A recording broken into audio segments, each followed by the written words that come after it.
أعوذ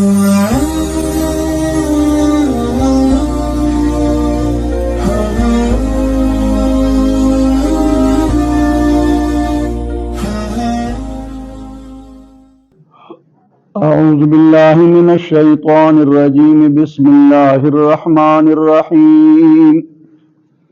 قد جاءكم بصائر من ربكم فمن أبصر فلنفسه ومن عمي فعليها وما أنا عليكم بحفيظ وكذلك نصرف الآيات وليقولوا درست ولنبينه لقوم يعلمون اتبع ما أوحي إليك من ربك لا إله إلا هو وأعرض عن المشركين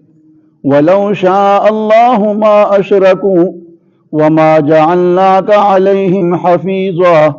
وما أنت عليهم بوكيل سبحانك لا علم لنا إلا ما علمتنا إنك أنت العليم الحكيم. د دینا وړاندې آیاتونو مبارک کې الله تعالی جل شانه عما نواله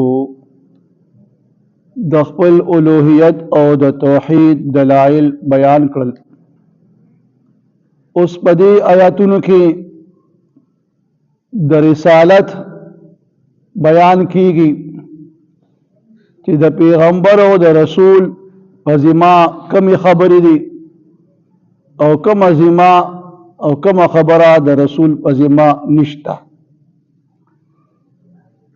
د رسول په ذموارو کې کمی ذموارې دي، پای کې لومبني خبره د الله د توحید دعوت ورکول، دویم د خپل رسالت د پاره دلائل او معجزات قوم ته وړاندې کول، دریم د قوم شک و شبه زائله کول، او څلورم احکام شریعه داغي بیان کول. دا د پیغمبر او د رسول ذمہواری ده.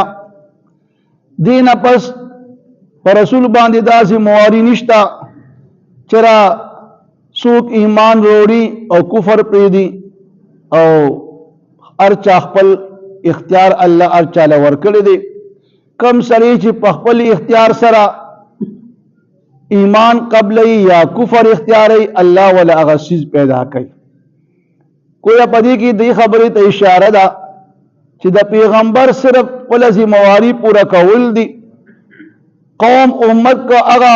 دعوت قبول کو نو داغي د پاره پاغي کې خپل پیدا ده، او کنا سترګې پټې کړې او په پټو سترګو باندې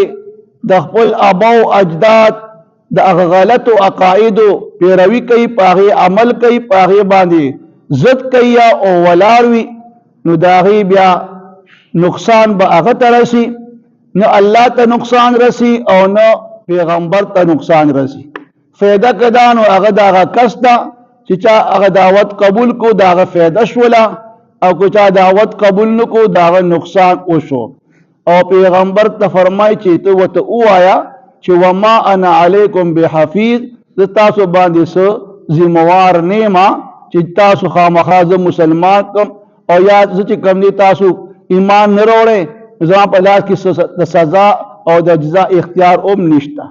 والله فرمای قد جاءکم بصائر من ربکم، په تحقیق سره راغی تاسو ته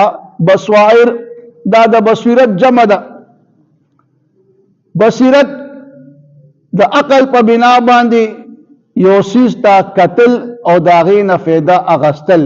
دې ته بصیرت ویلی شي. نو او یا دلته معنا د دې روخانه دلائل دي. په تحقیق سره تاسو ته روخانه دلائل تاسو د رب د طرف نه راغلي دي. نو فمن ابصر فلنفسه، پس چا چې سترګې کولو کړي او دغه دلائل ته وکتل، نو دا او هغه باندې چې کم دي ځان پوهه کو، نو بس داغي فایده هم د خپل نفس د پاره ده. ومن عمي فعليها، او چا چې سترګې پټې کړي نو داغي نقصان هم پاغه باندې دي. او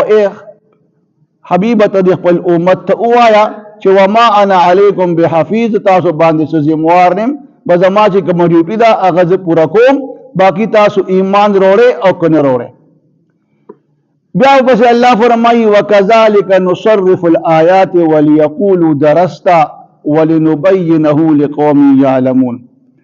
د دې منکرینو د رسالت یو شبه دام وا چې دا پیغمبر مونږ ته یو آیت وروړي پکار دی چې دی په یو ځای باندې دا ټول ارسه وروړي. نو الله یې مونږه نصرف الآیات اړو یعنی بار بار په مختلف طریقو انداز اسالیب سره خپل آیاتونه مونږه بیانو د دې دپاره چې دغه آیاتونو په مطلب باندې معنی باندې چې مختلف داغي هغه انداز سره داغي هغه معنی او مطلب مختلف وي. نو الله دا بار بار چې د آیاتونو اړو راوړو دې دپاره چې کوم خلق د علم خاوندان دي هغوی چې کوم دي الله تعالی د هغه آیاتونو د هغه احکاماتو هغه مراد الله د دغه علم والا یعنی علماء ته الله د هغه مطلب او مفهوم او معنا د هغه انکشاف کوي د دې دپاره چې دغه مطلب او دغه معنا د دغه علم خاوندانو پړه کې او په ذهن او دماغ کې راشي او په هغې باندې صحیح عمل وکړي. نو اوس د دې وجې دا کافران چې کوم دي بیا د دې باره کې څه وایي وليقولوا درست د پاره د دې چې دا کافران بیا وایي چېرې تا خو تا د چا نه زده کړه وکړه علماو سره بحث مباحثه وکړه او تا د هغې نه څه زده کړه وکړه اوس راځي مونږ ته بیانې ګویا دا ته د خپل ځان له بیانې. حالانکه د دې باره کې الله تعالی ځای په ځای کافرانو ته چیلنج ورکوي چېرې که تاسو دې کلام ته د الله کلام نه وایې او د پیغمبر ته دا وایي چې ته د ځان له دا خبرې جوړې او مونږ ته بیانې یا د چا نه زده کې او مونږ ته بیانې نو تاسو د دې مقابلو کې تاسو هم عربیان د عربو کې تاسو ډېر په عربي کې تاسو ډېر مهارت دی د فصاحت بلاغت مالکان نو فأتوا بصورة من مثله تاسو د دې چې کوم دی په مثل یو صورت خو پیش کې او هغې د دې نه عاجز شو چې را کافران هېڅ کله د دې مقابله ونه کړې شوله خو هسې هغه ضد او حدرمې باندې دوی د دې کلام نه انکار کولو او دا نسبت یې کولو چې دا ته د چا نه زده کې تا ته څوک لولي او بیا ته ته اورې. نو الله وی دا د دې دپاره مونږ دا بار بار آیاتونه په تفصیل سره بیانو چې دا کافران چې کوم خلک وایي چې دا درست ده ته د چا نه زده کې یا تا ته څوک دا ولولي او ته بیا موږ ته اورې ولنبینه لقوم یعلمون او دې دپاره مونږ دا آیاتونه بار بار اړو چې هغه قوم چې هغې د علم خاوندان دي چې هغې باندې د دې آیاتونو هغه مطلب هغه مفهوم واضح شي ورته او د هغې پړه کې او په ذهن او دماغ کې هغه مطلب او معنا راشي. بیا الله خپل حبیب ته تسلی ورکوي چې دا خلک به هر څه وایي کافران دی به چې کوم دی په دې آیاتونو باره کې هم چې کوم دی اعتراضات کوي قرآن باره کې هم اعتراضات کوي ستا پر رسالت باندې اعتراضات کوي خو اتبع ما اوحي الیک من ربک ته پیروي کوه د هغې چې کوم تا ته د خپل رب د طرف نه کوم وحي کېږي بس د هغې تابعداري کوه ګویا ته هغه وحي پوره رسوه په ځان باندې غم او پریشانی مه راوله چې را زه دا وحي دې ته رسومه او دوی زما دا خبره نه مني. نو الله د خپل پیغمبر دغه غم او دغه پریشانی ختمي او هغه ته یو تقویت ورکوي چې به ته زمونږ د وحي تابعداري کوه بس خلکو ته بیان کوه چې څوک ستا تابعدار شو کامیاب بشي. لا اله الا هو همدغه الله د عبادت مستحق دی بل څوک د عبادت مستحق نشته لہذا د خپل رب اطاعت تابعداري کوه او کم کسان چې ستا ملګري دي هغوی به کامیاب شي او که څوک نه مني نو بس ته دې مني ته واعرض عن المشرکین ته خپل هغه ستا چې کوم ذمواري ده پیغامات رسول دي احکامات رسول دي هغه ورسوه او بیا د څوک نه مني ته د هغې نه چې کوم اعراض وکړه ګویا که د دې تا ته څه کوم تکلیف در رسوي یا ستا په دې خبرو باندې چې کوم اعتراضات کوي او تا ته دل ازار خبرې کوي نو ته د دې نه اعراض وکړه بس دا خبره الله ته وسپاره. ولو شاء الله ما اشرکوا بیا الله خپل حبیب ته تسلی ورکوي چې د دې کافرانو په ایمان نه وروړو باندې او دا شرک نه پرېږدي نو په دې ته غمجن کېږه مه ځکه الله وزا غزات ما چې زما په لاس کې هر څه شته که زه وغواړم زه په دې قادر یم نو هېڅوک به شرک ونه کړي هېڅوک به ما له شریک پیدا نه کړي خدا زما د حکمت خلاف ده ځکه چې ما خلکو ته اختیار ورکړی دی چا باندې جبر او زور نشته په خپل خیال په خپل ارادي اختیار باندې څوک چې کم طرف ته ځي موږ ورته خپله خبره واضح کوو صحیح لار او غلطه لار ورته واضح کوو د هغې دپاره موږ پیغمبران دنیا ته رالیږلي دي کتاب هم رالیږلي دي هغه خبره م ورته واضح کړې ده نو ته په دې خفه کېږه ما که الله وغواړي دا ټول به ایمان قبول کړي ټول به چې کوم دی دا شرک پرېږدي خو دا د الله د حکمت خلاف ده وما جعلناک علیهم حفیظا او ته په دوی باندې څه نګهبان نه بس ته خپله ذمهواري پوره کوه بیا بار بار الله خپل حبیب ته تسلي ورکوي چې به ته خپله ذمهواري پوره کوه که دوی چې کوم دی دې کلام ته کیسې ویا شعر ورته ویا که سحر جادو ورته ویا دوی دې خپلې خبرې کوي او ته خپل کار کوه وما جعلناک علیهم حفیظا وما انت علیهم بوکیل او ته نه په دوی باندې څه ذمهوار د دوی چې ته به خامخا دوی ایمان ته راولي او دوی به خامخا ایمان قبول نه بس ته خپله ذمهواري پوره کوه باقي چې کوم دی څوک ایمان راوړي او که چا ایمان قبول کو نو خپله فایده ده که ایمان قبول نه کو شرک کفر اختیاري ځان له نقصان کوي نو الله له نقصان ورکولی شي او نه پیغمبر له نقصان ورکولی شي قد جاءکم په تحقیق سره راغی تاسو ته بصائر روخانه دلائل من ربکم روخانه نخي د قدرت تاسو د رب د جانب نه فمن ابصر پس چا چې سترګې کلو کړي او دغه روخانه دلائل ته وکتل فلنفسه نو د هغې پیدا پس د دغې نفس دپاره د خپل ځان ده ومن عمیا او چا چې سترګې ته پټې کړې نو فعلیها پس بیا د هغې نقصان د هغه په خپل ځان باندې دی وما انا علیکم بحفیظ او اذا ما حبیبه ته دوی ته ووایه چې زمین په تاسو باندې څه نګهبان چې خامخا تاسو زما دا خبره ومنئ